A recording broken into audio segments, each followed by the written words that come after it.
The shelter waiting room fell silent as Sarah Mitchell approached kennel number 17. Her hands trembled against the metal clipboard, knuckles white with anticipation.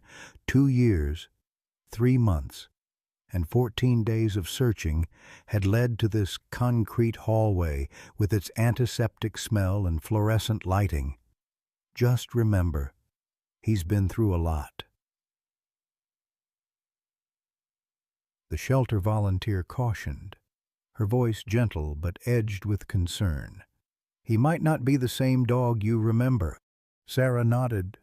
Not trusting her voice, the volunteer unlocked the gate, and Sarah's heart hammered against her ribs. There he was, the German shepherd whose absence had left a void in her life, thinner now, with new scars mapping his once pristine coat, but unmistakably Max. "Max," she whispered, dropping to her knees. "It's me, boy." The dog's ears flattened against his skull. A low growl rumbled from deep in his throat.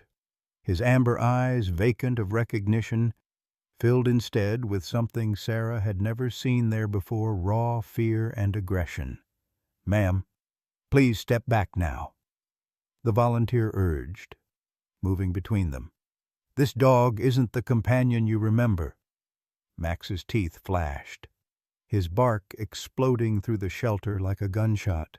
Sarah stumbled backward, tears blurring her vision as the terrible truth settled into her bones. The dog she'd come to save didn't recognize her at all. He didn't know he was finally home. Leave a like and share your thoughts in the comments along with the city you're watching from now. Let's continue with the story. Sarah Mitchell had once commanded respect at the head of an Army Ranger unit, her steady voice guiding soldiers through the treacherous mountains of Afghanistan. Now, at 34, she commanded only silence in her modest ranch house on the outskirts of Bozeman, Montana, the property's 5 acres backed up against national forest land, providing the isolation she craved since her medical discharge 3 years ago. The nightmares had started before she even left Walter Reed. Explosions that shattered more than just the physical world, faces of soldiers she couldn't save. The counselors called it PTSD, prescribed medications, and recommended therapy. But none of it filled the void that combat had carved within her. In her darkest hour, sitting on her back porch with her service pistol resting heavy in her palm, she had made a decision that seemed, at the time, entirely rational. The irony wasn't lost on her that the same night she'd planned to end everything, Dr. Elaine Wilson had called with news that a therapy dog might be available for her through the Veteran Support Program. "His name is Max," Dr. Bum Wilson had said. "German shepherd, 2 years old, specially trained for veterans with PTSD. Think about it." Sarah. Max arrived a week later, dignified and watchful with intelligent amber eyes that seemed to see straight through Sarah's carefully constructed walls. The first night, when she woke screaming from a nightmare of gunfire and blood, Max was there, his solid weight against her side, his wet nose nudging her hand until her breathing steadied. He didn't flinch at loud noises or sudden movements. He just stayed, constant and unwavering. 3 months after Max's arrival, Sarah had locked her service weapon in a safe for the first time since coming home. 6 months in, she ventured into town occasionally, Max always at her side. Dr. Wilson became something resembling a friend, stopping by weekly to check on both Sarah and Max. Even Tom Reynolds, her nearest neighbor a half-mile down the road, would wave when passing her property. For almost 2 years, Sarah Mitchell had begun to believe in second chances. For almost 2 years, she had begun to heal. Then came the day when everything she had rebuilt was stolen away, along with the German shepherd who had made it all possible. The day Max disappeared began like any other. Sarah woke at 0600 hours, military habits still governing her civilian life. Max was already alert at the foot of her bed.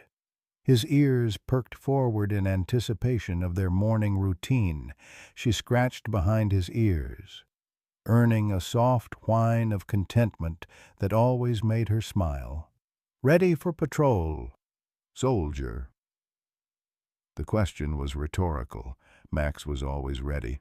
Their morning run took them along the perimeter of her property, past the weathered fence line and through the small grove of aspens that turned golden in the fall.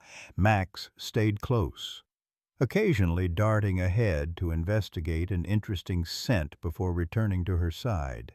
His training was impeccable, but Sarah loved watching those brief moments when his working dog discipline gave way to simple canine joy. After breakfast, Sarah checked her calendar. The red circle around today's date reminded her of her bi-weekly physical therapy appointment in town. She'd been putting it off, but Dr. Wilson had been insistent. "Your leg won't heal properly if you skip sessions, Sarah." She had lectured during her last visit. "Max can hold down the fort for a couple of hours." Sarah knelt before Max, running her hands along his powerful shoulders. "Guard duty, buddy. I'll be back by noon." She filled his water bowl, made sure the back door was secure but the dog door accessible, and left her faithful companion with a final pat on the head. The physical therapy session ran longer than expected. Dr. Patricia Ramirez had concerns about the lingering stiffness in Sarah's left knee, suggesting additional exercises and scheduling an X-ray for the following week. By the time Sarah pulled her faded blue pickup into her gravel driveway, the Montana autumn sun was already high overhead. "Max," she called, pushing open the front door. The house greeted her with silence, no clicking of nails against hardwood floors, no joyful bark of welcome. A prickle of unease crept up her spine, a sensation she hadn't felt since leaving Afghanistan, the quiet warning of wrongness that had saved her life more than once overseas. "Max," she called again, moving through the kitchen to the back door. It stood partially open, the frame splintered where the lock had been forced. Sarah's military training kicked in instantly. She flattened herself against the wall, eyes scanning for threats, heart hammering against her ribs. The backyard was empty. The gate that led to the forest beyond hung open, swinging slightly in the gentle breeze. Sarah sprinted across the lawn, calling Max's name near the broken gate. She found the first drops of blood, dark against the dried grass. Not a large amount, but enough to send her mind spinning with terrible possibilities. She reached for her phone with trembling hands, dialing Sheriff Mike Donovan's number from memory. Mike had served in Vietnam, understood the nightmares that followed you home from war. He'd been kind to Sarah when others in town kept their distance from the troubled veteran woman. "Sheriff's office," came the familiar graveled voice. "Mike, it's Sarah Mitchell. Someone broke into my property. Max is gone." She fought to keep her voice steady, to report facts like she'd done countless times in the field. "There's blood by the back gate. Not much, but it's fresh." Sheriff Donovan arrived 20 minutes later, his patrol car followed by 2 deputies. They walked the property methodically, noting the forced door, the broken gate, the blood trail that disappeared at the gravel road beyond Sarah's fence. "Could he have run off?" one of the younger deputies suggested. "Maybe got spooked by whoever broke in." Sarah shook her head firmly. "Max is a trained service dog. He wouldn't run, and he wouldn't follow a stranger willingly." The sheriff nodded, understanding in his weathered face. "This wasn't random, Sarah. Someone wanted your dog specifically. German shepherds with military training are valuable." They found Max's collar an hour later, tossed carelessly into the drainage ditch alongside the county road. The sight of it, empty of its dog, muddied and discarded, sent Sarah to her knees. Her fingers closed around the worn leather, the metal tag still bearing Max's name and her contact information. The collar had been cut, not unbuckled. By evening, the initial search had yielded nothing more.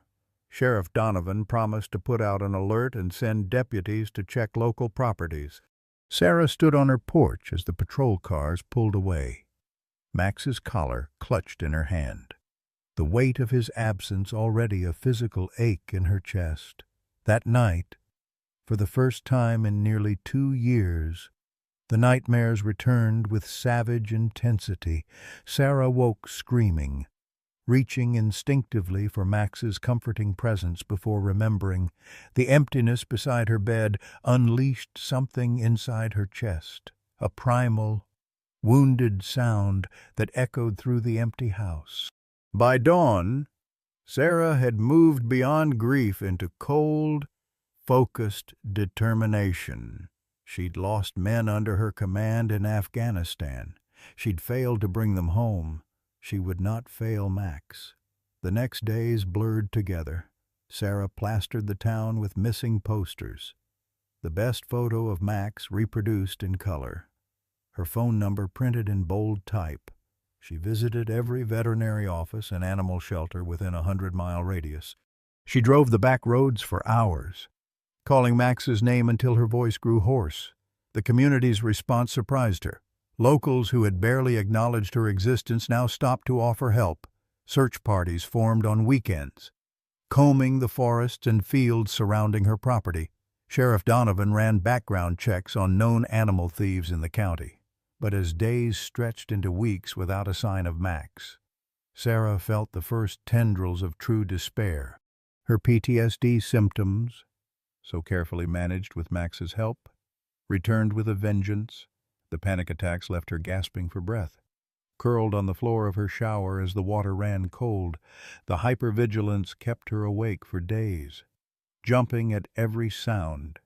The service pistol once again within reach at all times. "You need to prepare yourself, Doctor," Wilson said gently during one of her increasingly frequent visits. "Sometimes we don't get the closure we need. Sometimes they don't come back." Sarah had faced down insurgent gunfire without flinching. But this, the thought of never seeing Max again, of him suffering somewhere beyond her reach, this was a different kind of battle entirely, one she wasn't sure she had the strength to fight. But she would try. For Max, she would try. 6 months after Max's disappearance, Sarah sat at her kitchen table surrounded by maps marked with red pins and highlighted routes. Each pin represented a reported sighting, a potential lead, another dead end. Her search had expanded far beyond Bozeman, consuming her days and depleting her savings. The military precision that once directed troops now organized search grids and tracked dog theft reports across 5 states.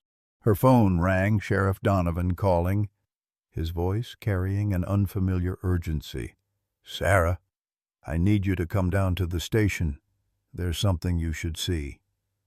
20 minutes later, Sarah stared at grainy security footage from a gas station 30 miles outside town. The timestamp showed 3:47 p.m. on the day Max disappeared.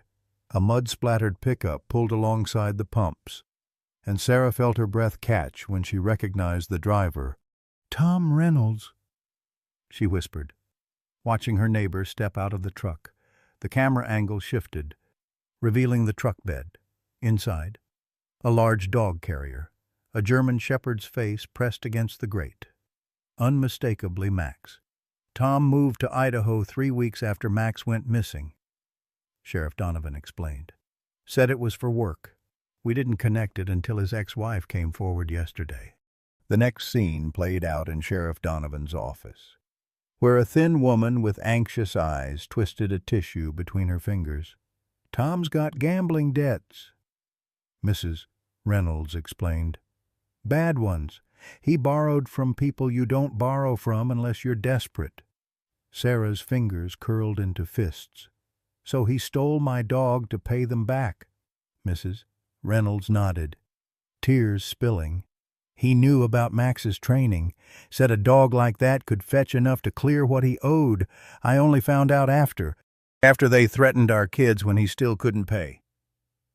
She slid a piece of paper across the desk. "This is the name of the man Tom sold Max to, Jake Warner. He runs dog fights out of Coeur d'Alene."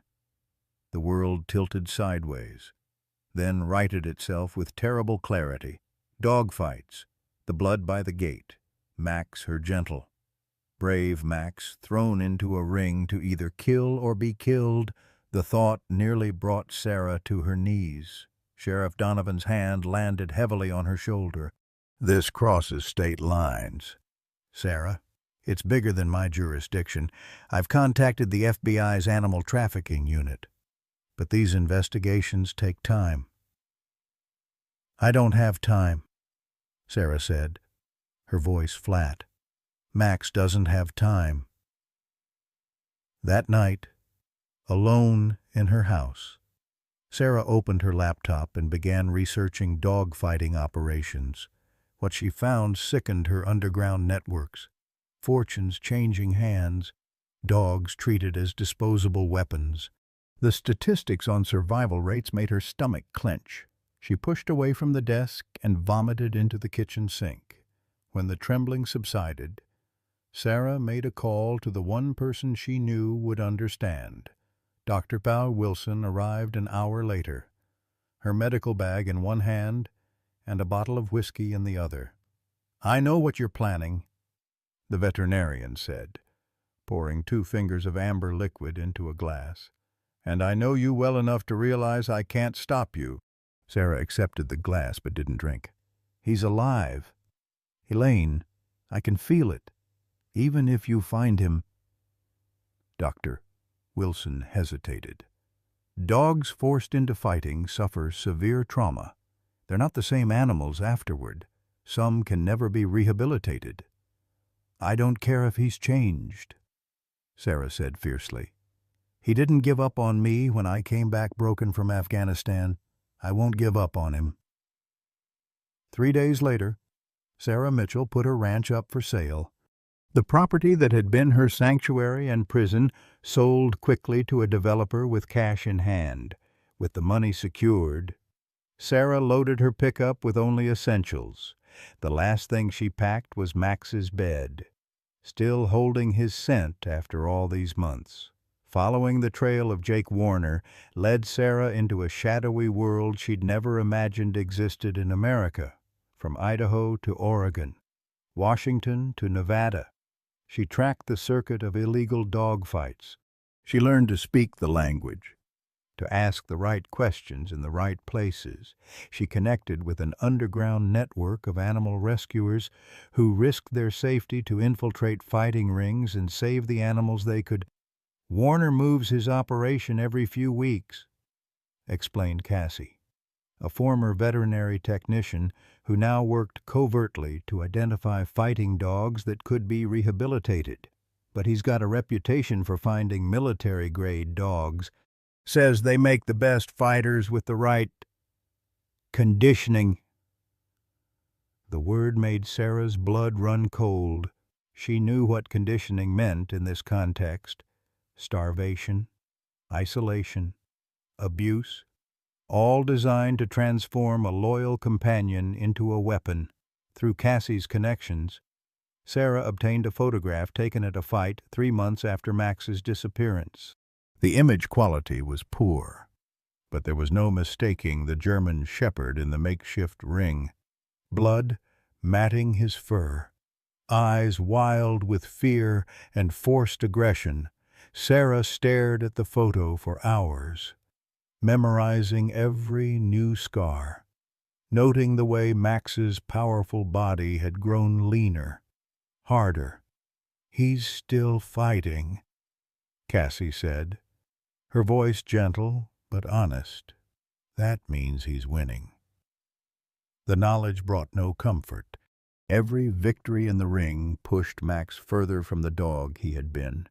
reinforced the violent behaviors forced upon him. Every day that passed made rehabilitation more difficult, perhaps eventually impossible.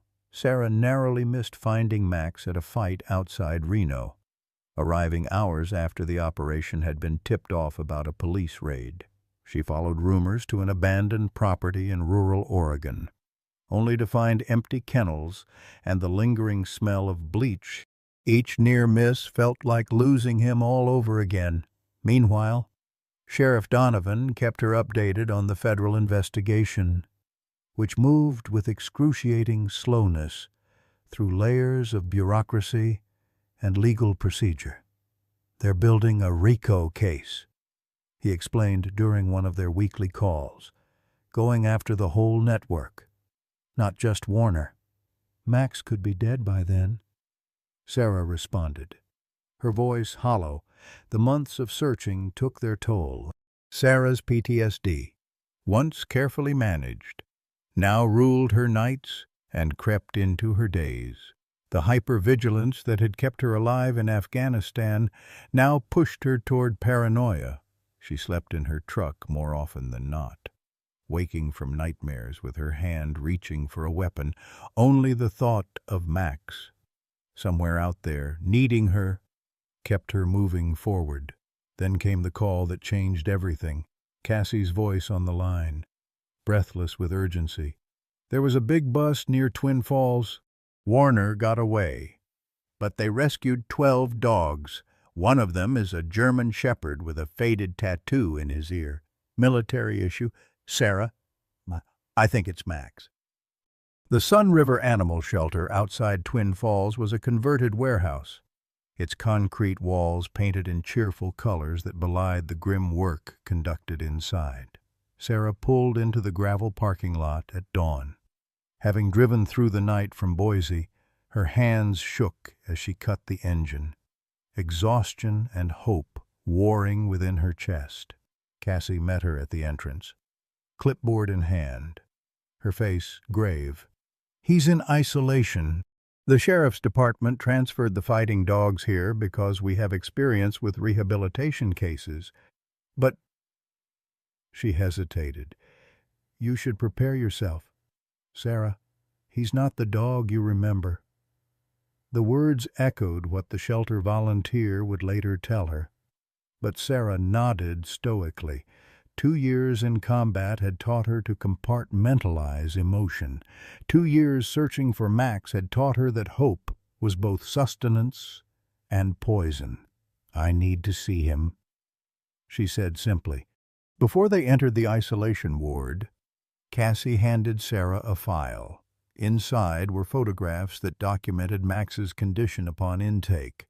Deep scarring around his neck where a heavy chain had rubbed the fur away, older scars across his muzzle and flanks, a partially healed bite wound on his left shoulder, evidence of broken ribs that had healed improperly. Sarah forced herself to study each image, to bear witness to what Max had endured. "The vet says he's about 20 pounds underweight," Cassie explained clinically.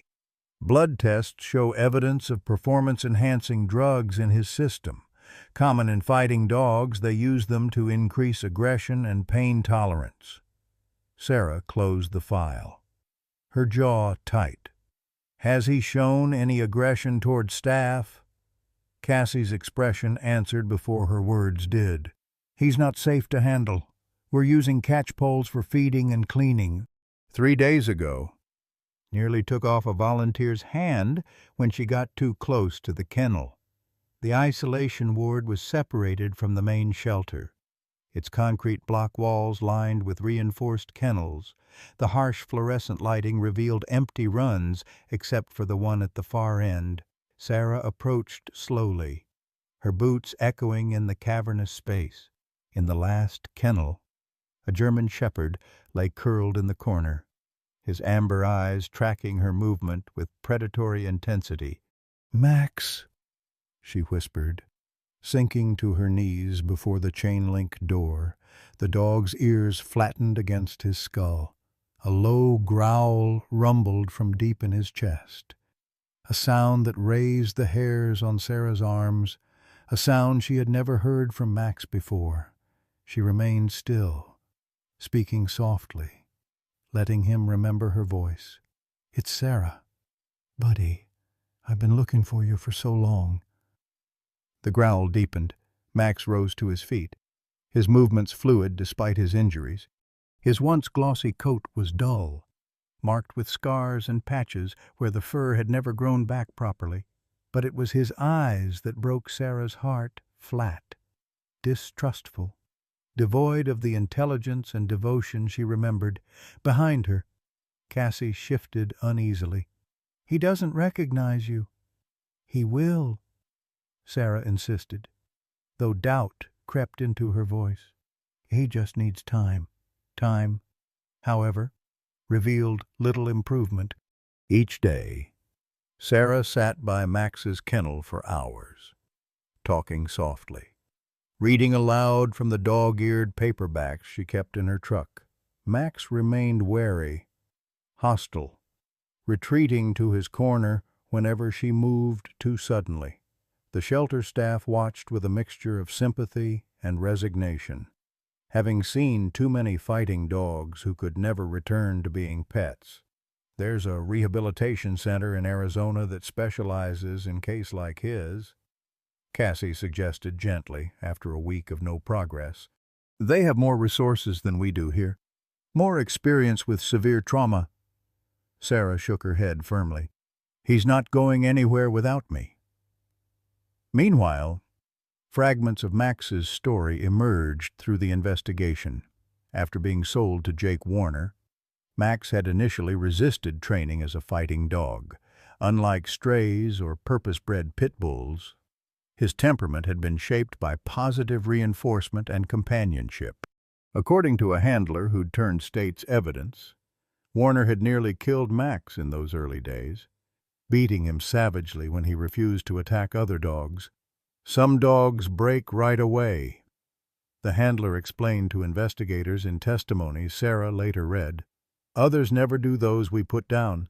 But this one, the German Shepherd Warner, was obsessed with turning him. Said a military-trained dog was worth 10 street mutts if he could break him right." The breaking had come. Eventually, starvation, isolation, pain, the trinity of tools used to reshape Max's gentle nature into something feral and dangerous. The handler described how they'd use smaller, weaker dogs as bait to awaken predatory instincts, how they'd withhold food until Max complied with commands to attack. Each new detail felt like a physical blow to Sarah, but she forced herself to absorb them all. Understanding what had happened was crucial to helping Max recover, if recovery was even possible.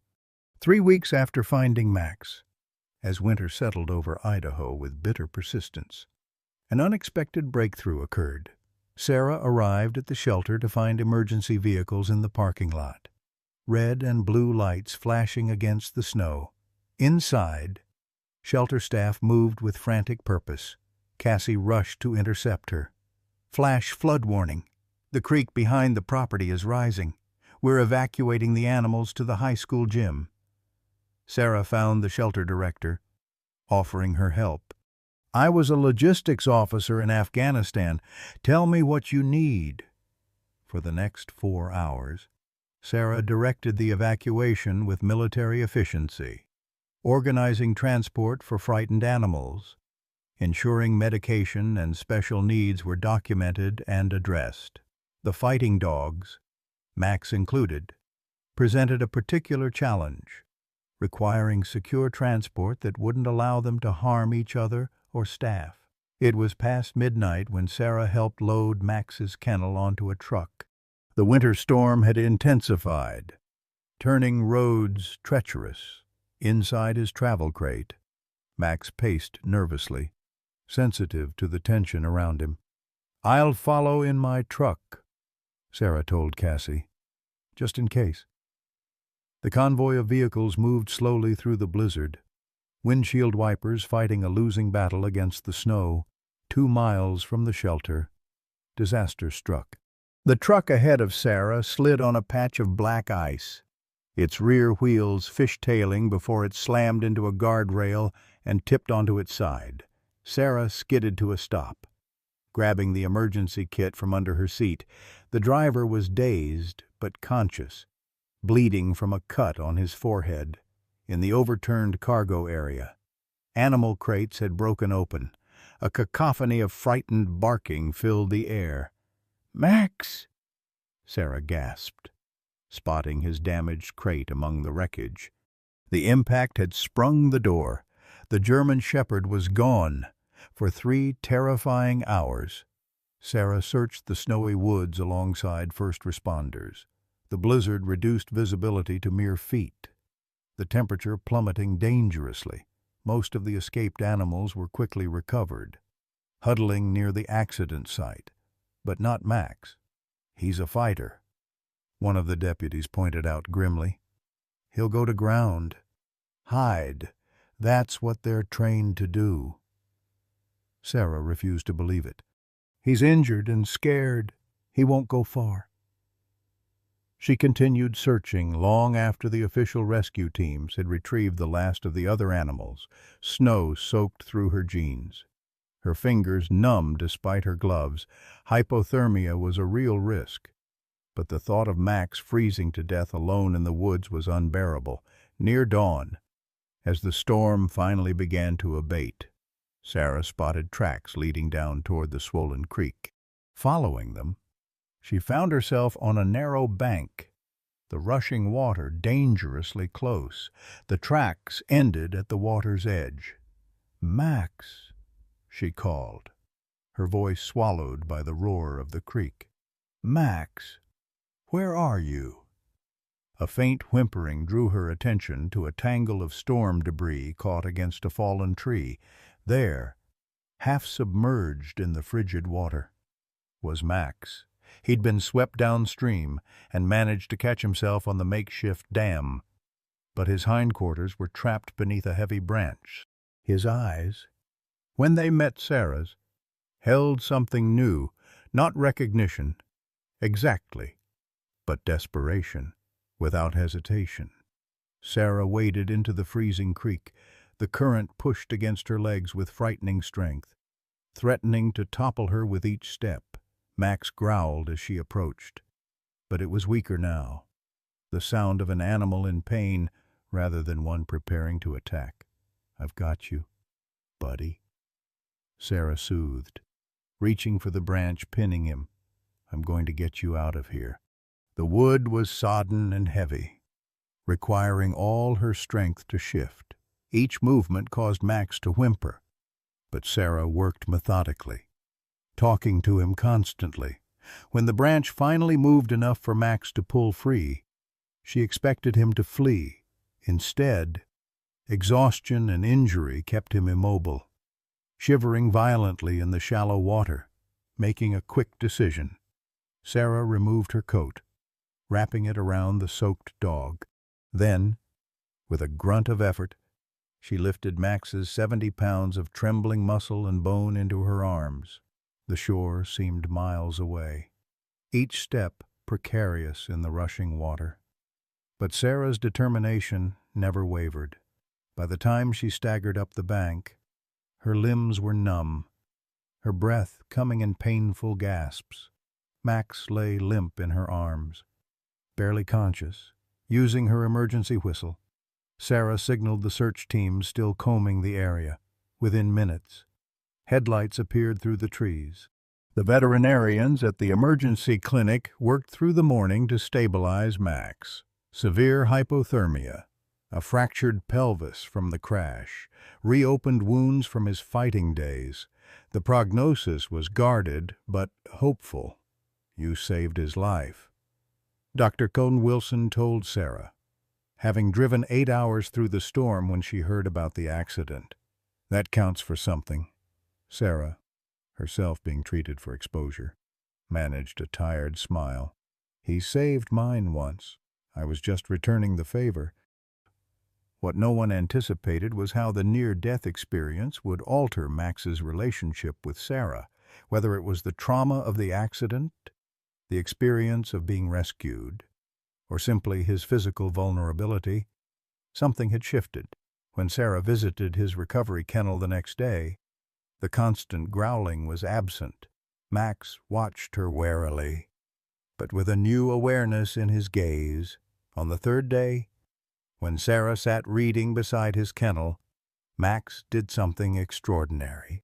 He shifted from his corner to lie closer to the chain-link door separating them, not close enough to touch, but close enough for Sarah to notice the deliberate movement. Progress measured in inches. 6 weeks passed. Max's physical recovery proceeded steadily, but his psychological healing remained uncertain.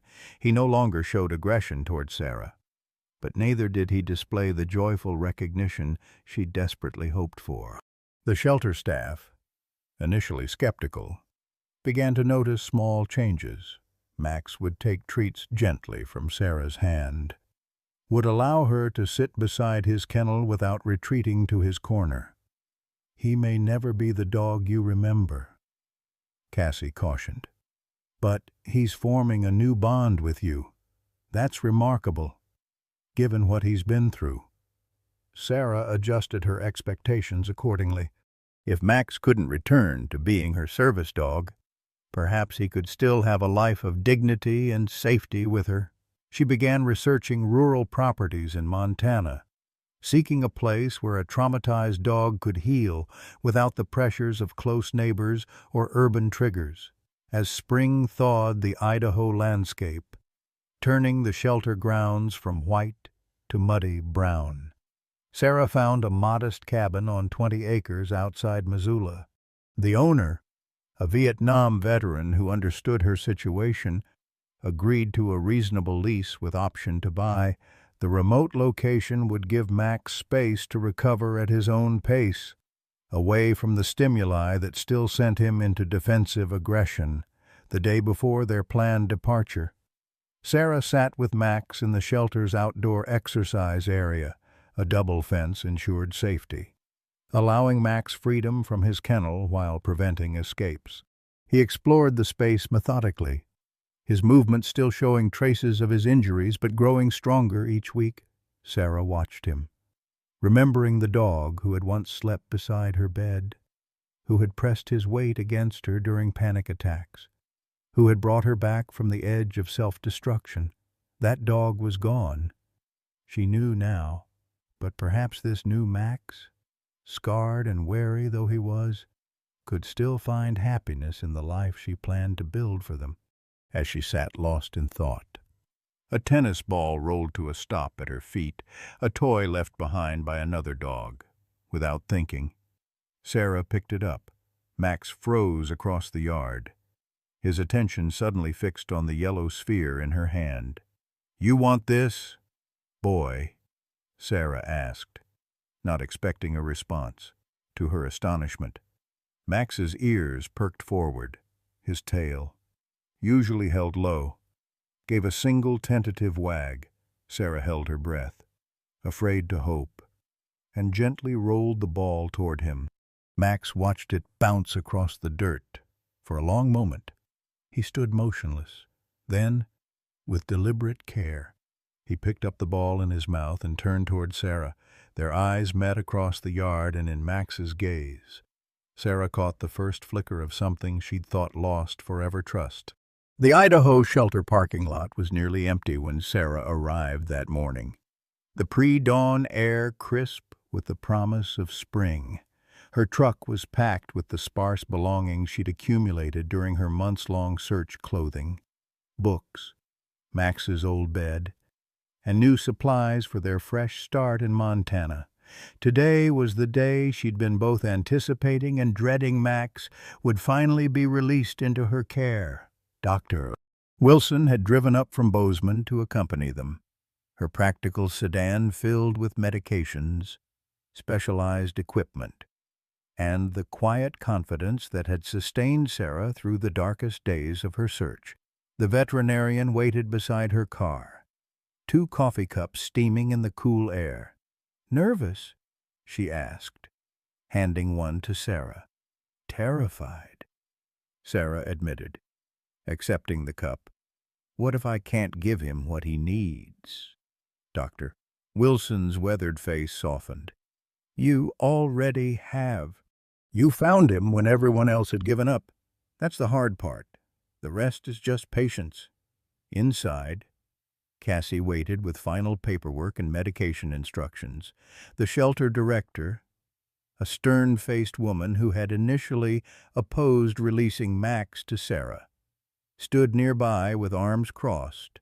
Her opposition hadn't been personal. She'd seen too many well-intentioned adoptions of traumatized animals end in heartbreak or worse. Miss Mitchell, the director began, I need your verbal confirmation that you understand the risks. Max has shown improvement, but he remains classified as a high-risk case. His reactions to strangers, other animals, and unexpected stimuli are unpredictable and potentially dangerous. Sarah nodded, signing the final form. I understand. We'll be on 20 acres with no close neighbors. I've installed secure fencing and followed all your recommendations for the house. And you understand that rehabilitation may not be possible, that euthanasia may become the humane option if his quality of life or safety concerns become insurmountable. Sarah's pen paused above the paper. The possibility haunted her nights, but she refused to consider it more than necessary. I understand, but we're not there yet. He deserves this chance. With the formalities completed, they proceeded to the isolation ward. Max had been sedated lightly for the journey, not enough to render him unconscious, but sufficient to reduce his anxiety during transport. When Sarah entered, he was already in a reinforced travel crate, watching her through the metal grate with wary eyes. Hey, Max, she said softly, kneeling before the crate. We're going home today. A new home. Max's ears twitched at the sound of her voice, but he remained still, his amber eyes betraying nothing of what he might be feeling. In the weeks since the flood accident, he had made progress with Sarah, accepting her presence, taking food from her hand, occasionally engaging with toys she offered, but he remained deeply damaged, prone to sudden defensive aggression if startled or cornered. Loading the crate into Sarah's truck required 3 people and careful coordination. Max growled once when the crate tilted, the sound sending a chill down Sarah's spine despite herself. Dr. Wilson administered a booster sedative through the crate's access port, her movements calm and practiced. This will help him through the first few hours, she explained, securing the medication kit. By the time it wears off, you should be at the cabin. Let him come out of the crate on his own terms. The drive to Montana stretched before them like a gauntlet. 8 hours on highways and rural roads, stopping only when necessary, constantly vigilant for signs of distress from their passenger. Sarah drove with focused intensity, hands at 10 and 2, eyes checking the rearview mirror every few minutes to glimpse the crate secured in the truck bed, covered with a tarp against the spring rain. 4 hours into the journey, they stopped at an isolated rest area to check on Max and offer water. Dr. Wilson, following in her car, helped Sarah approach the crate cautiously. Max was awake, the sedative wearing off as expected. His eyes tracked their movements, but he accepted water from the specialized bottle Dr. Wilson inserted through the crate's opening. He's doing well, the veterinarian assured Sarah. Better than I expected. Honestly? Back on the road, Sarah's mind raced with both hope and anxiety. The cabin waited, prepared according to specifications from animal behaviorists and security experts. The bedroom had been converted into a transitional space for Max, a room where he could stay semi-contained while adjusting to the new environment. With a special gate rather than a closed door to prevent triggering confinement anxiety, the property's perimeter was secured with 8-foot fencing, buried 2 feet into the ground to prevent digging escapes. Every potentially dangerous item had been removed or secured. It was nearly sunset when they turned onto the gravel road leading to the cabin. The 20 acres spread around them, a mix of meadow and pine forest. In the dying light, the modest log structure looked almost magical, smoke curling from the chimney where the caretaker had lit a fire in anticipation of their arrival. "This is perfect, Sarah," Dr.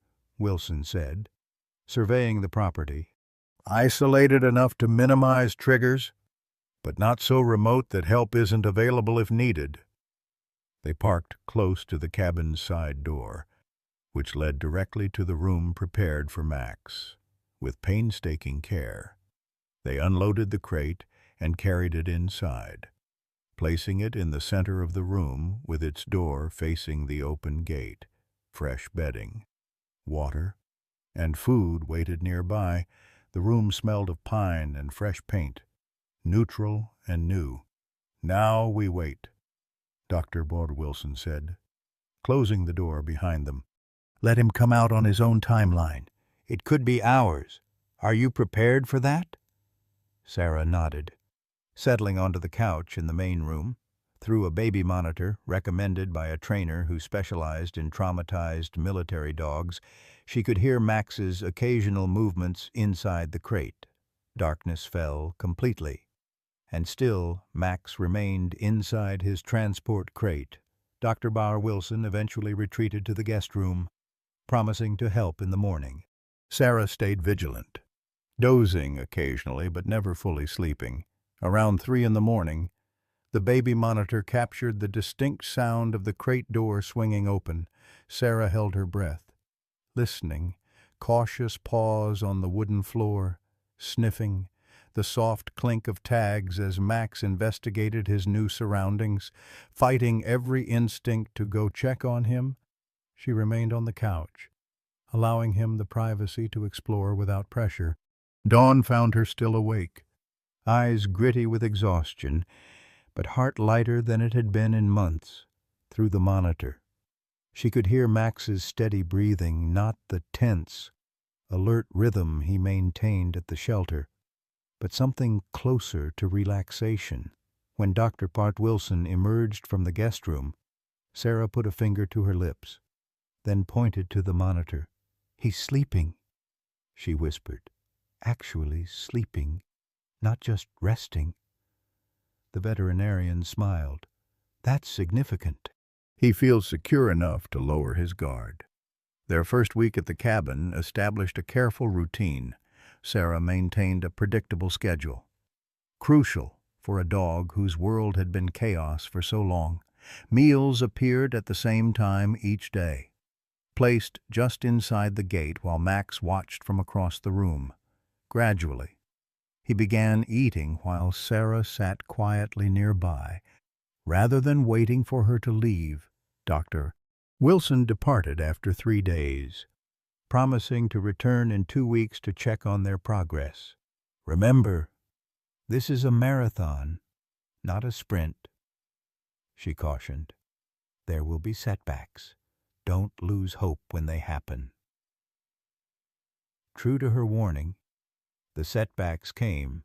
On the 5th night, a thunderstorm rolled through the mountains, the booming crack sending Max into a panic that left the bedroom in shambles. Sarah found him wedged beneath the window, trembling violently, his eyes wild with terror. When she approached too quickly, he snapped at the air between them, a warning she heeded immediately. Instead of retreating completely, Sarah sat on the floor across the room, speaking in the calm, steady voice she'd used during their sessions at the shelter. For 2 hours, she remained there, gradually moving closer, inch by inch, until she was near enough for Max to catch her scent. By morning, he had emerged from his corner, accepting a treat from her hand with trembling gentleness.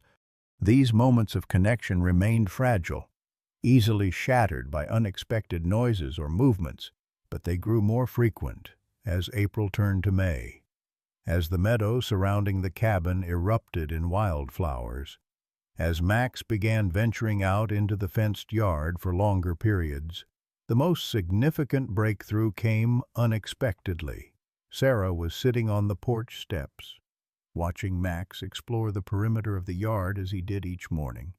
His movements methodical and focused, a routine security check, she realized, recognizing the behavior from her own military days.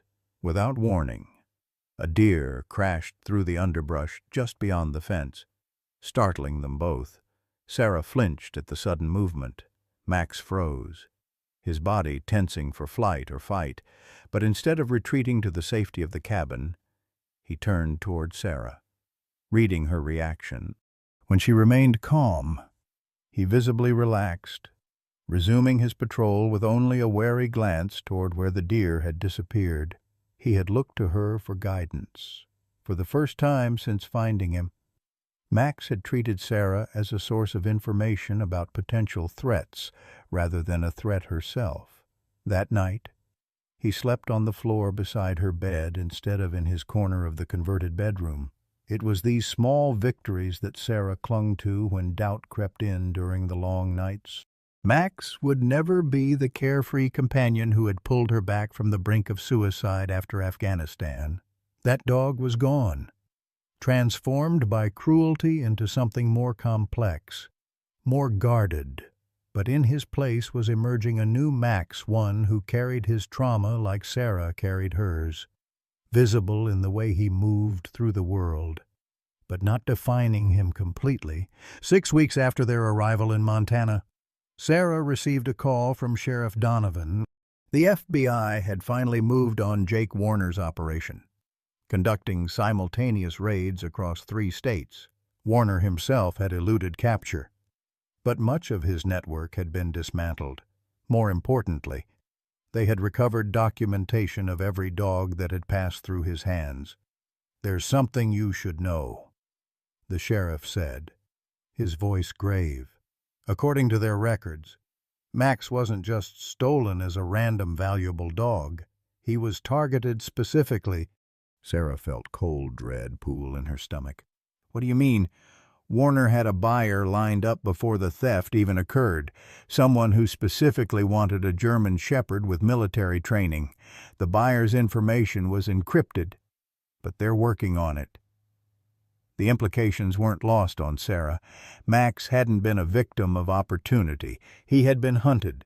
And now, with Warner still at large, the possibility that he might be hunted again couldn't be ignored. "I'm sending a deputy to check on your property," Sheriff Donovan continued. "Just as a precaution, the FBI doesn't think there's any immediate threat, but until Warner is in custody, we'll be careful," Sarah promised, her gaze finding Max through the window. He lay in a patch of sunlight on the porch, his ears moving occasionally to track sounds in the forest. For the first time in weeks, she felt the weight of her service pistol in the drawer beside her bed, a reminder that some threats couldn't be left behind.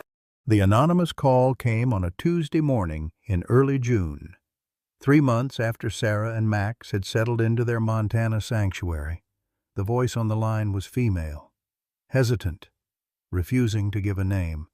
"They're saying you have Warner's prize shepherd," the woman said, her words rushing together. "He's offering $50,000 to whoever finds it." Sarah's fingers tightened around the receiver. "Who is this?" "Someone who was there when your dog was being trained." A pause, heavy with unspoken guilt. "I've seen what Warner does to people who cross him. Get out of that cabin. He knows where you are." The line went dead before Sarah could respond. She stood motionless in the kitchen, the morning sun streaming through windows that suddenly seemed too exposed, too vulnerable, through the back door. She could see Max in the yard, his nose working the perimeter fence as he did each morning, unaware of the threat materializing around them. Sarah called Sheriff Donovan immediately. Then Dr. Wilson. The sheriff promised to send a deputy, but the cabin's remote location meant help was at least 40 minutes away. "Doctor, Wilson's response was more immediate and practical. "I'm coming to get you both," she said. "Pack what you need for a few days. My clinic has security, and the apartment upstairs is empty." While waiting, Sarah methodically prepared. Her military training took over, compartmentalizing fear into actionable steps. Essential supplies into one bag, Max's medications and special equipment into another, her service pistol, legally registered and maintained, loaded and secured in its holster.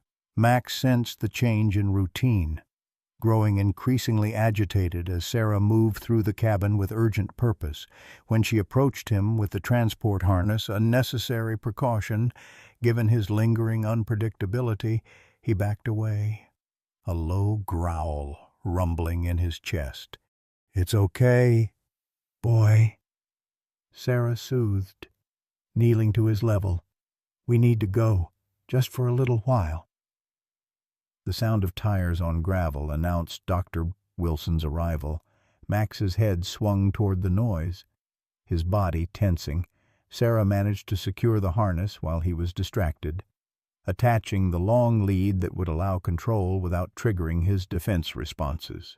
They were halfway to Dr. Ross Wilson's car when the second vehicle appeared at the end of the long driveway, not the sheriff's cruiser, but a mud-spattered pickup with tinted windows. Sarah recognized the threat immediately. "Inside," she ordered, pulling Max back toward the cabin. "Elaine, get in here now." The veterinarian needed no further urging, sprinting ahead to hold the door as Sarah and Max retreated into the cabin. The deadbolt slid home just as the pickup stopped in the yard, its engine cutting off with ominous finality.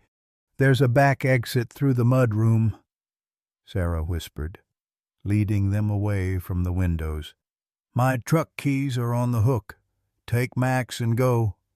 Dr. Roy Wilson balked. "I'm not leaving you here. I'm right behind you, but Max is what they want, and I'm not letting them take him again." A sharp knock at the front door punctuated her words. Max's reaction was immediate and violent, lunging toward the sound. Teeth bared, the harness pulled taut in Sarah's grip. All their progress, all the careful trust-building of recent months, evaporated in the face of perceived threat. "Sarah Mitchell," called a male voice. "Just want to talk about the dog. No trouble necessary."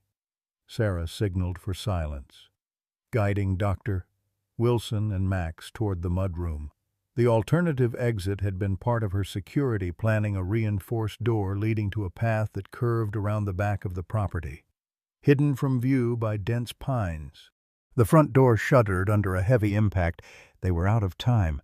"Go," Sarah hissed, thrusting Max's lead into Dr. Wilson's hand. "The deputy will be here soon. I'll stall them." Dr.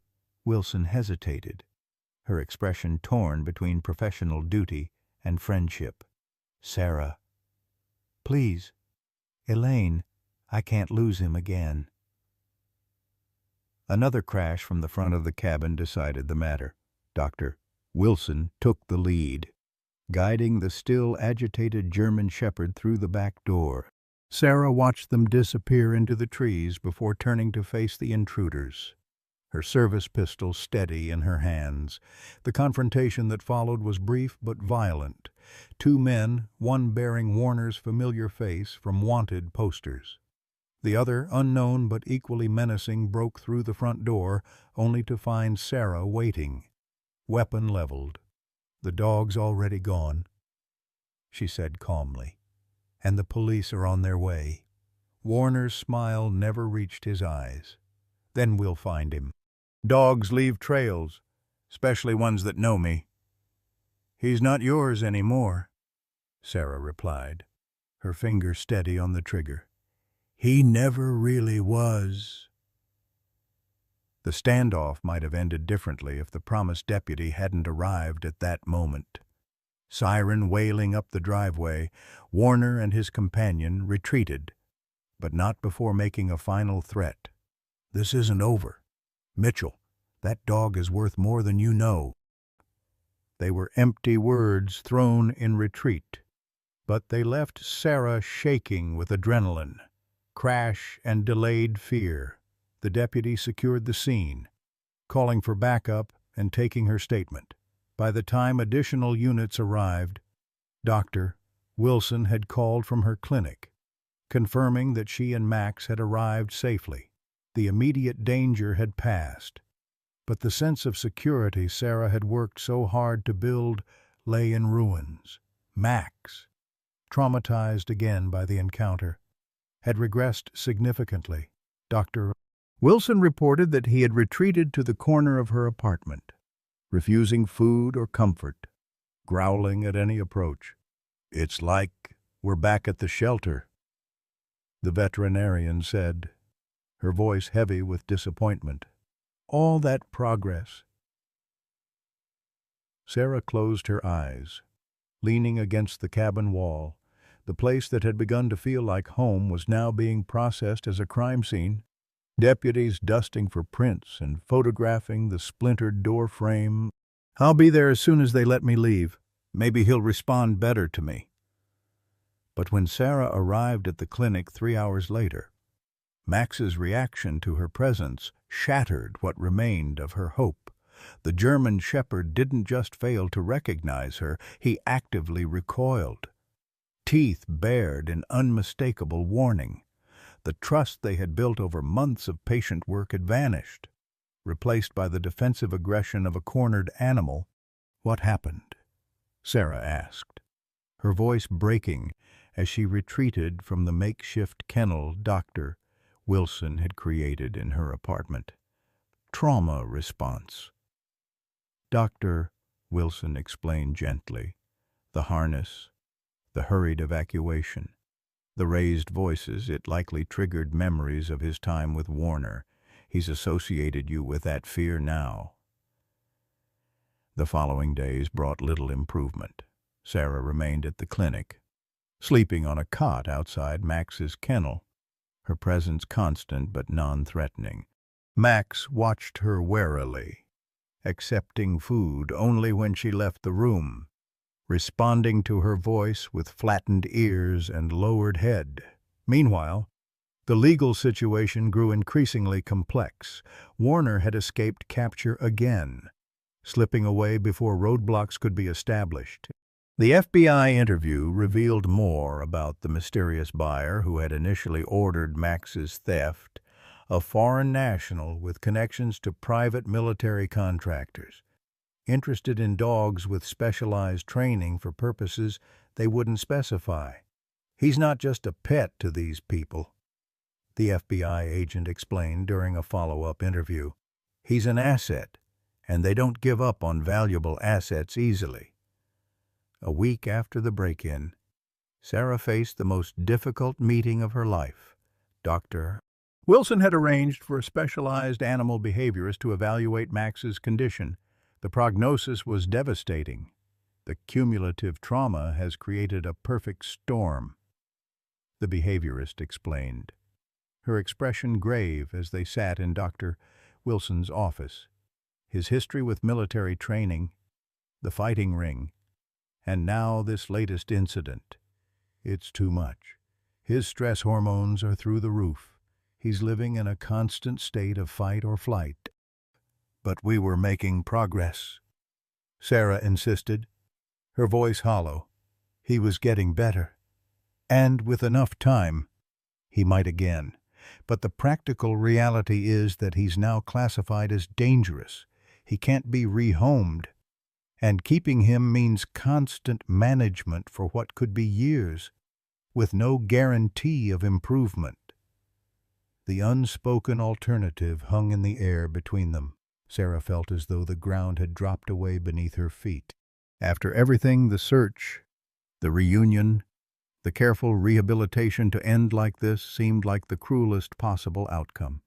"I need some time," she said finally, rising from her chair on unsteady legs. "I need to think." That night, alone in the clinic's break room, while Dr. Wilson monitored Max, Sarah faced the darkest hours of her soul. The weight of an impossible decision pressed down on her, heavier than anything she had carried in Afghanistan, heavier than all the months of searching. To let Max go might be the final mercy she could offer him, an end to his suffering, his fear. But the thought of making that choice, of being the one to decide that his damaged life was no longer worth living, was unbearable. For the first time since her return from combat, Sarah Mitchell wept without restraint, grieving for the dog she had found and lost again, for the bond that had saved her own life only to be destroyed by human cruelty. The morning light filtered through the clinic blinds, casting striped shadows across Sarah's sleeping form. She'd fallen asleep in the uncomfortable break-room chair, her body finally surrendering to exhaustion after hours of tears and torment. A gentle knock at the door roused her. "Sarah." Dr. Wilson entered, carrying 2 steaming mugs of coffee. "There's someone here you should meet." Still disoriented from fitful sleep, Sarah accepted the coffee with murmured thanks. "Someone? James Forrester. He ran the canine rehabilitation program at Fort Bragg for 15 years. I called him yesterday after our difficult conversation." Sarah straightened, suddenly alert. "You think he can help Max?" Dr. Wilson's expression was carefully neutral. "I think you should hear what he has to say before making any decisions." The man waiting in Dr. Moss Wilson's office was not what Sarah expected. In her mind, a military dog trainer would be cut from the same cloth as her former commanders, rigid, authoritative, precise. Instead, James Forrester was a slight man in his 60s, with weathered hands and kind eyes behind wire-rimmed glasses. He rose when she entered, extending a hand. "Miss Mitchell, I understand you and your dog have been through hell." Something about his direct acknowledgement of their shared trauma broke through Sarah's carefully maintained composure. She found herself sinking into a chair, words spilling out unchecked, the whole story from Max's disappearance to the recent break-in, her voice cracking when she described his regression and the behaviorist's grim assessment. Forrester listened without interruption, occasionally making notes in a small leather-bound book. When Sarah finally fell silent, he closed the notebook and leaned forward. "I'd like to see him, if you'll permit it." They approached Max's kennel together, Sarah hanging back at Forrester's request. The German shepherd had positioned himself in the far corner, his posture alert and defensive. When Forrester stopped several feet from the kennel, Max's eyes flicked between him and Sarah, a low growl building in his throat.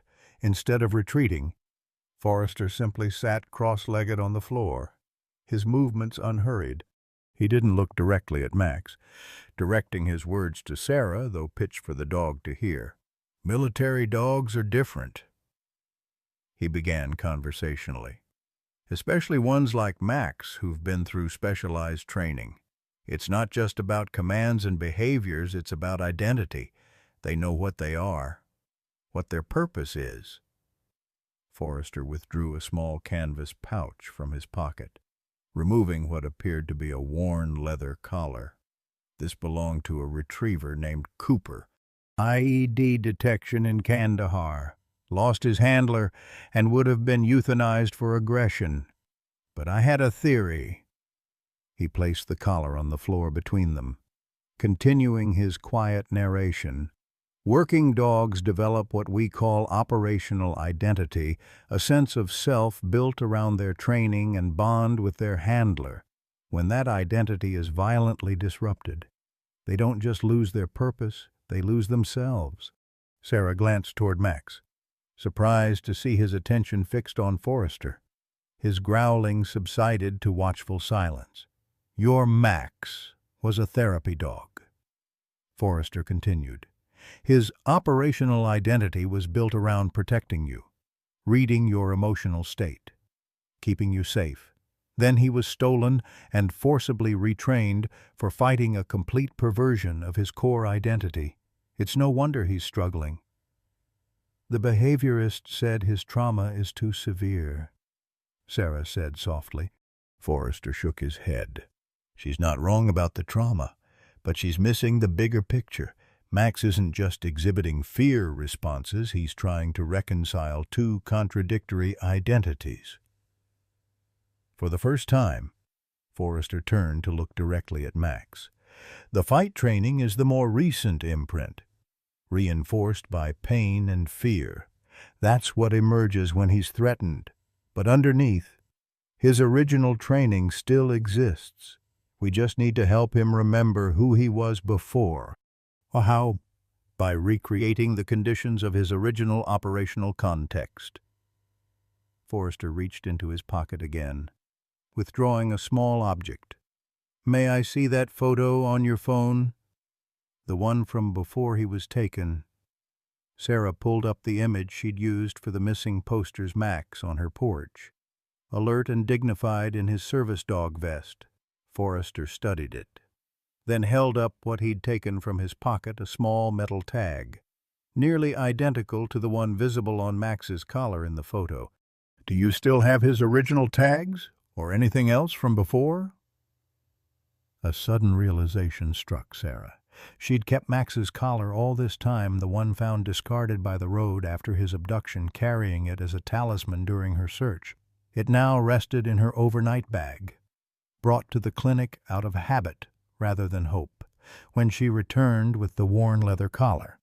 Max's reaction was subtle but unmistakable. His nostrils flared, catching the scent of his former self embedded in the material. His ears, previously flattened against his skull, moved forward by a fraction of an inch. That's it, Forrester said quietly. That's our starting point. Over the next several hours, Forrester explained his approach. It wasn't about erasing Max's trauma that was impossible, but about strengthening his original identity until it became dominant again. The process would be slow, intensive, and without guarantees, but it offered something. Sarah had almost surrendered hope. I have a facility in northern Idaho, Forrester explained. Remote, secure, designed specifically for canines with combat trauma. He would work with me directly for at least 6 weeks. And I'd visit, Sarah asked. Forrester hesitated. Initially. No, your presence is both his strongest anchor and his biggest trigger right now. We need to stabilize him first, rebuild his foundation gradually. The thought of being separated from Max again, even for his benefit, felt like a physical blow. I can't just leave him with strangers, not after everything. I understand, Forrester said gently. But consider this from Max's perspective. Right now, he's caught between worlds, the dog who protected you and the dog forced to fight. Every time he sees you, both identities compete, creating unbearable cognitive dissonance. Dr. Wilson, who had been quietly observing, finally spoke. Sarah, you've always put Max's needs first. What would you have done as his handler, back when you were his person, if this was what he needed? The question cut through Sarah's emotional resistance, forcing her to separate her need from Max's. I would have done whatever gave him the best chance. That's still who you are, Dr. Wilson said quietly. And somewhere inside, that's still who he is too. 2 days later, Sarah stood in the clinic parking lot as Forrester carefully loaded Max's transport crate into his specially outfitted van.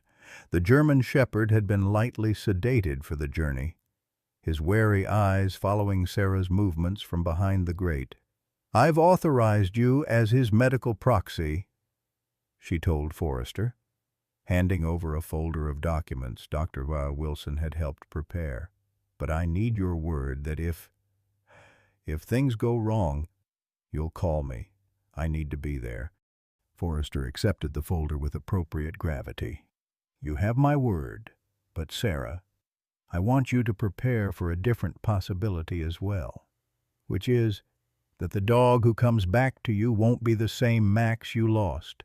He'll never be exactly who he was before. The question is whether you can accept who he becomes now.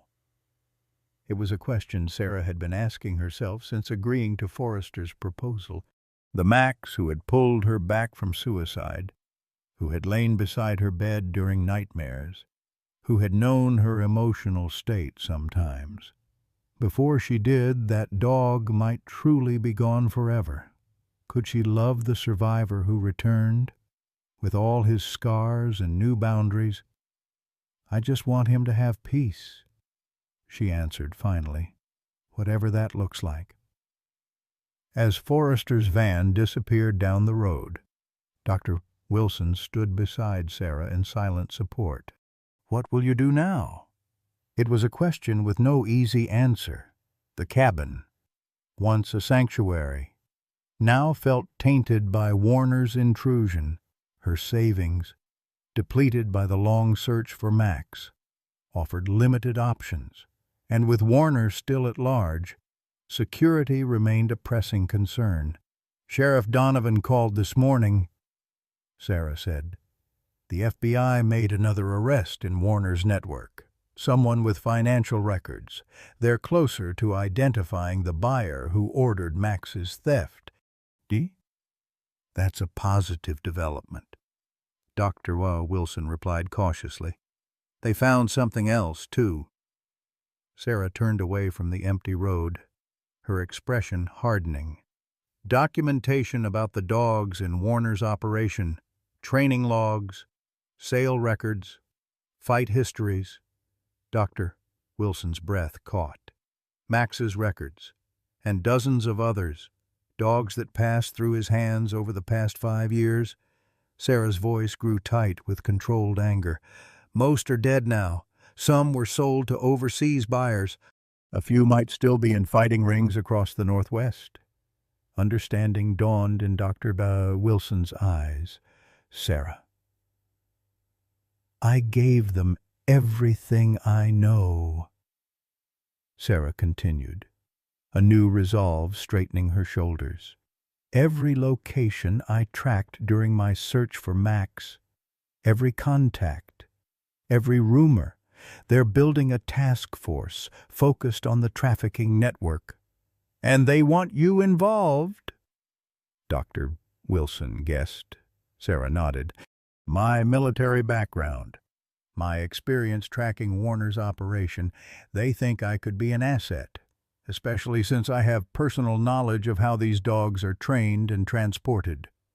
The proposition offered a purpose, a channel for the protective instincts that had nowhere to focus with Max gone. It also offered something equally valuable, a way to ensure that when Max was ready to return, Warner and his network would no longer pose a threat. What did you tell them, Doctor? Wilson asked. Though the answer was already evident in Sarah's expression, I told them I'd consider it, on one condition. Sarah glanced back toward the road where Forrester's van had disappeared. That any dogs we recover get the same chance Max is getting now. Not euthanasia, rehabilitation.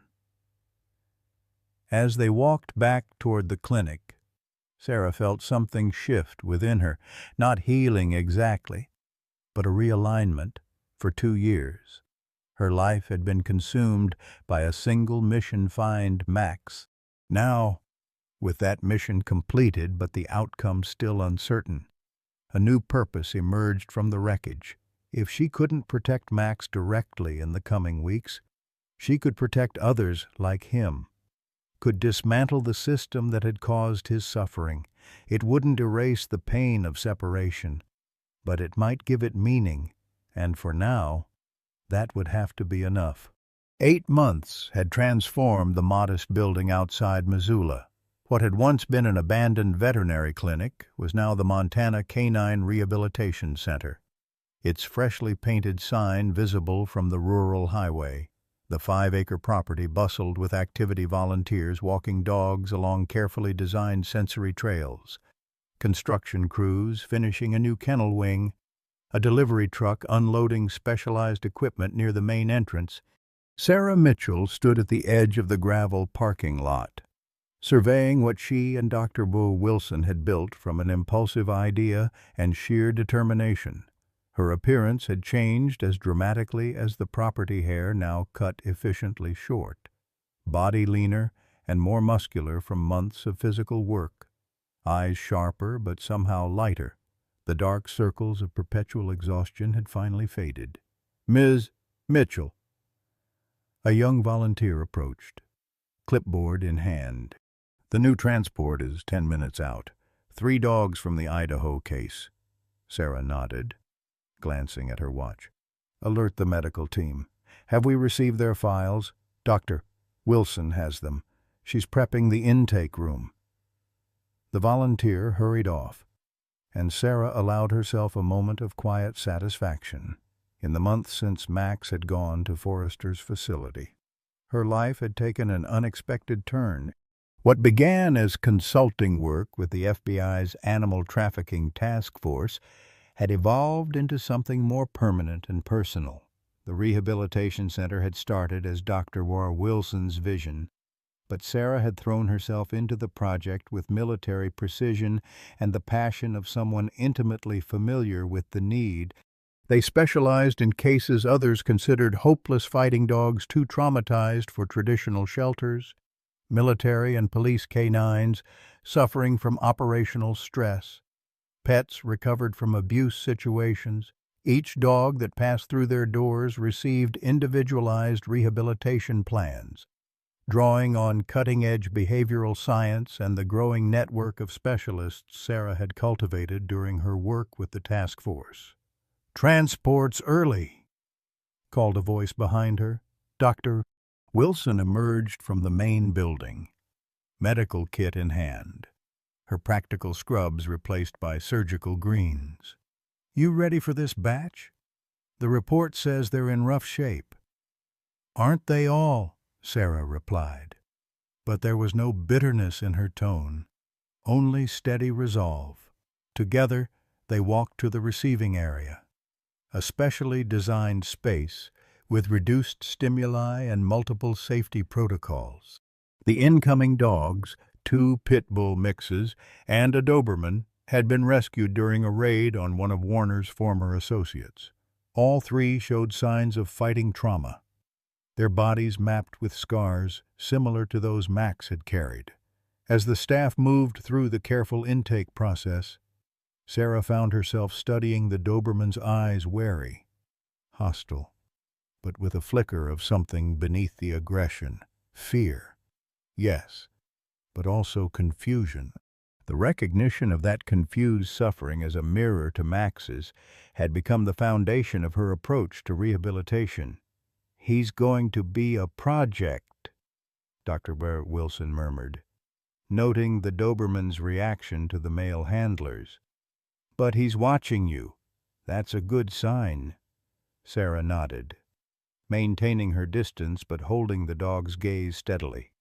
"We'll start slow, no pressure, just presence. Let him set the pace."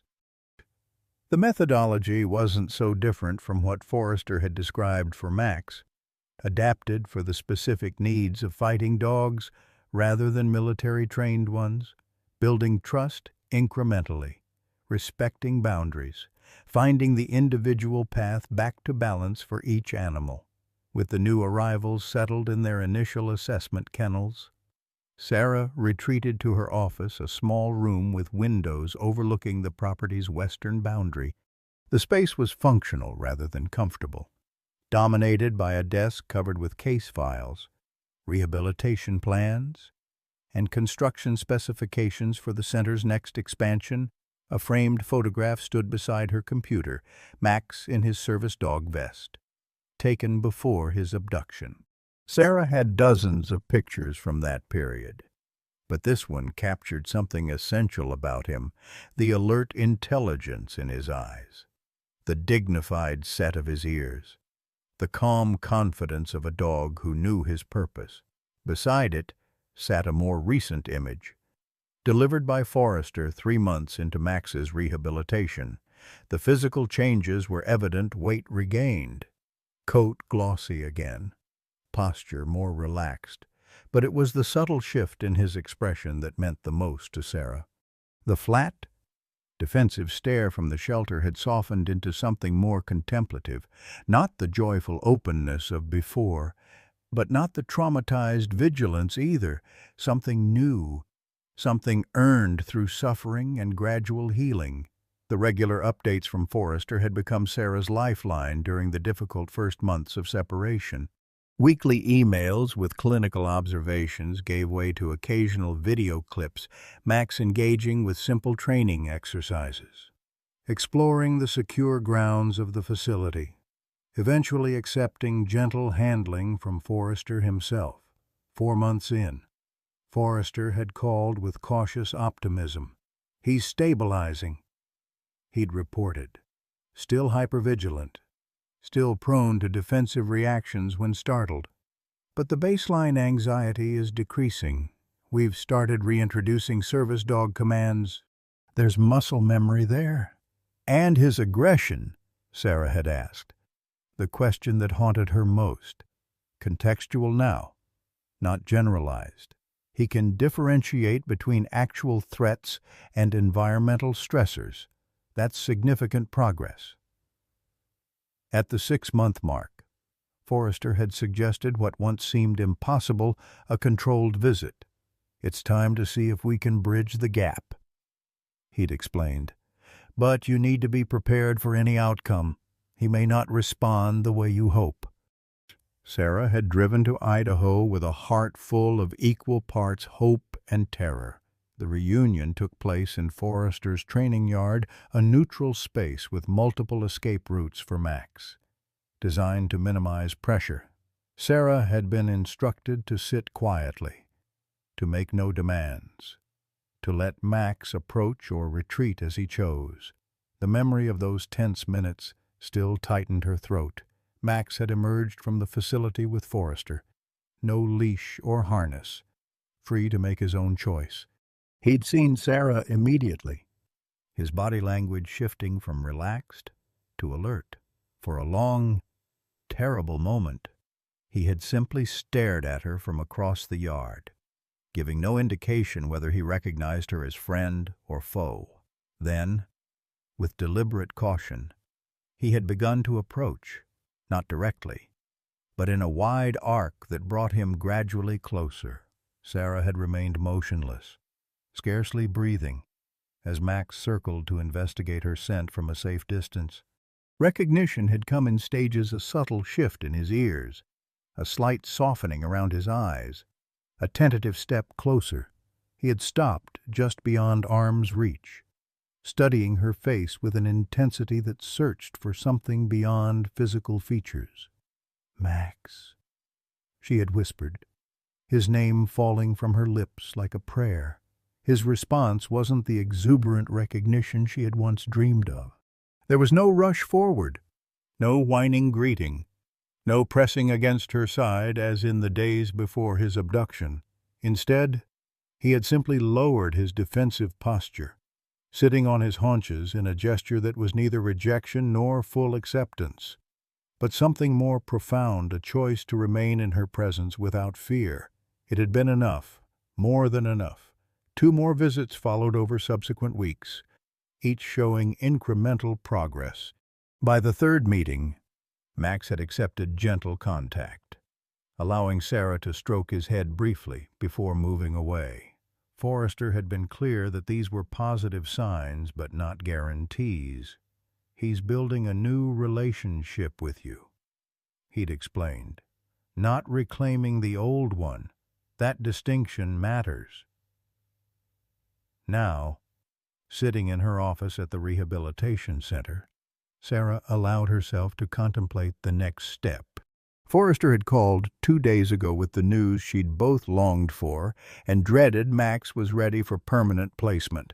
The question was whether that placement should be with her. "He's not the same dog," Forrester had cautioned, echoing his warning from months before. He'll never be the therapy dog you knew.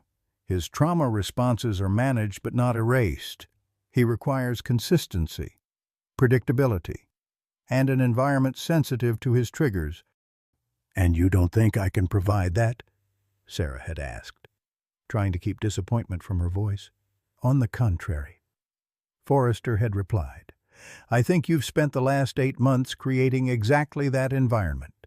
The question is whether bringing Max into your new life serves his needs as well as yours." It was the fundamental ethical question at the heart of rehabilitation: what served the animal best, not what the human desired most. Sarah had asked for time to consider, to ensure her decision came from clarity rather than emotion. A knock at her office door interrupted her thoughts. Dr. Wilson entered, carrying a thick folder and a concerned expression. "The FBI liaison just called," she said without preamble. "They've identified the buyer who originally ordered Max's theft." Sarah felt her pulse quicken. "Who?" "Former military contractor with connections to private security firms overseas. He specifically targeted dogs with advanced training for his personal protection business." Dr. Wilson placed the folder on Sarah's desk. "The good news is they've arrested him. The case against Warner's entire network is moving forward. And the bad news," Dr. Wilson sighed, "Warner himself is still in the wind. The FBI thinks he's left the country, but they can't be certain." The information settled like a stone in Sarah's stomach. Despite months of work with the task force, despite dozens of raids and arrests, the man ultimately responsible for Max's suffering remained free. The threat, while diminished, wasn't entirely eliminated. "Does this change your decision about Max?" Dr. Wilson asked quietly. Sarah moved to the window, looking out over the facility they'd built together. Dogs and handlers worked in the training yard below, each pair engaged in the patient, incremental work of rebuilding trust. Beyond the immediate grounds, the Montana mountains rose in sheltering isolation, a natural buffer against the chaos of the outside world. The rehabilitation center had grown from her need to channel grief and rage into something constructive during Max's absence. But it had become more than that: a mission, a community, a place of healing for creatures who had known only cruelty. The work filled her days with purpose and her nights with bone-deep exhaustion that kept the nightmares at bay. "I think," Sarah said slowly, "that I need to see him again before I decide." 3 days later, Sarah stood once more in Forrester's training yard. The spring sunshine warmed the Idaho morning, catching on the distant mountains still capped with snow. She had arrived early, pacing the perimeter of the yard in an attempt to settle her nerves. When Forrester appeared at the building entrance, Max walked beside him, not at heel in the formal training position, but slightly offset. Alert, but not tense. He wore a simple leather collar, the tags catching the morning light. No leash constrained him. No harness signaled working status. He moved with the fluid grace that had always been his, though more measured now, more deliberate. Forrester nodded to Sarah but remained by the door, giving them space for this crucial moment. Max halted briefly, registering her presence, assessing. Then, with determined steadiness, he crossed the yard toward her. Sarah knelt, making herself smaller, less threatening. Max approached to within 2 feet, then sat, his amber eyes meeting hers directly. The gaze held none of the fearful aggression from the shelter, nor the hesitant uncertainty of their first reunion. Instead, there was a calm recognition not of what had been, but of what was now.